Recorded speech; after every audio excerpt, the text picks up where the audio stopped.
कहां अभी तक फंसे हुए हैं। आप मेरी बात समझ रहे हैं? दूसरी बहुत इंपॉर्टेंट चीज है जो मैं आपको बताता हूं, जो आपको सुननी चाहिए, और वो ये है कि हमारी कौम के बारे में किसी ने गूगल पे लिखा तो मैं वहां से लेके आया कि इस कौम को अपने हाल पर नहीं रोना चाहिए। का पूछा क्यों नहीं रोना चाहिए? का इन द लास्ट डिकेड, पिछले 10 सालों में तुम्हारी कौम ने 2 टन बिरयानी खाई है और सिर्फ 2 किताबें खरीदी हैं। 2 टन बिरयानी खाई है और सिर्फ 2 किताबें खरीदी है। लेकिन वो एक बात और बहुत अच्छी बोलते हैं जो आपको सुनना चाहिए। वो कहते हैं, एक बात याद रखना और आगे की एक लाइन और सुनना है, you are a come who eats 2 tons of biryani and only buys 2 books. और आखिरी लाइन चुभने वाली है, and that two those books are of wrong subjects. तुमने गलत सब्जेक्ट की वो किताबें खरीदी है। उसके बाद वो कहते हैं बहुत इंपॉर्टेंट चीज, और वो कहते हैं कि तुम कहते हो कि तुम गरीब कौम हो। एशियन डेवलपमेंट बैंक कहता है मुसलमानों में से अक्सरियत की आमदनी एक दिन की $2 से कम है। कितनी कम है? $2 से कम है। तो हम किस चीज़ पे खर्चा करें ये तो तय ही नहीं हो सकता। $2 यार, 160 रुपये मुश्किल से। अब 160 रुपये में क्या किताब खरीदे और क्या बिरयानी खरीदे? ज्यूस के लिए उन्होंने कहा है। मैं आपको बताना चाहता हूँ, हर एनजीओज, हर मस्जिद 1 मूवमेंट, उसमें गोल्स लिखे होना चाहिए। वजू खाने के पास 15 साल में एक बच्चे को कहाँ पहुँचना चाहिए, 20 साल में हमारे क्या गोल्स होना चाहिए, 25 साल में हमें कहाँ पहुँचना चाहिए। और उस कौम को लानत की नज़र से दुनिया देखती है जिस कौम के बच्चे 40 होते होते फाइनेंशियली इंडिपेंडेंट नहीं हो जाते।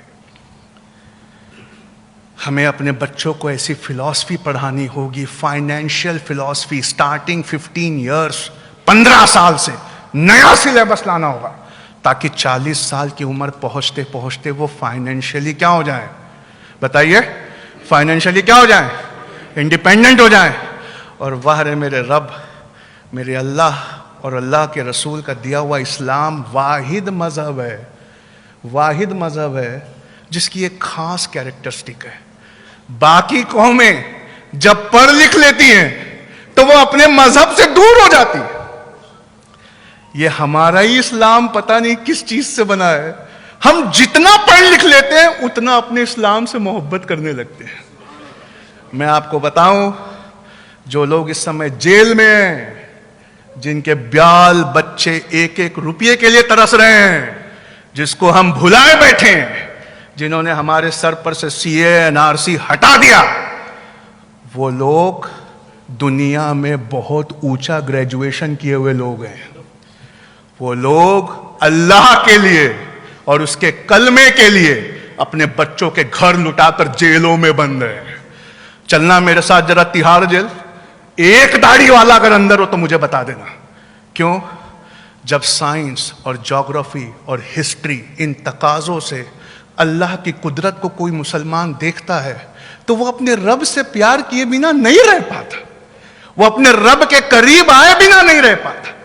इसलिए मस्जिद 1 मूवमेंट के तहत एज एन IAS कोच मैं आखिरी बात बोलता हूं, हमारे हर बच्चे को IAS करना कंपलसरी होना चाहिए। पूछा यार IAS कैसे करें, क्यों करें, काहे के लिए करें? तो मैं बताता हूं क्यों करें। क्योंकि IAS का जो सिलेबस है ना, उसमें हिस्ट्री है।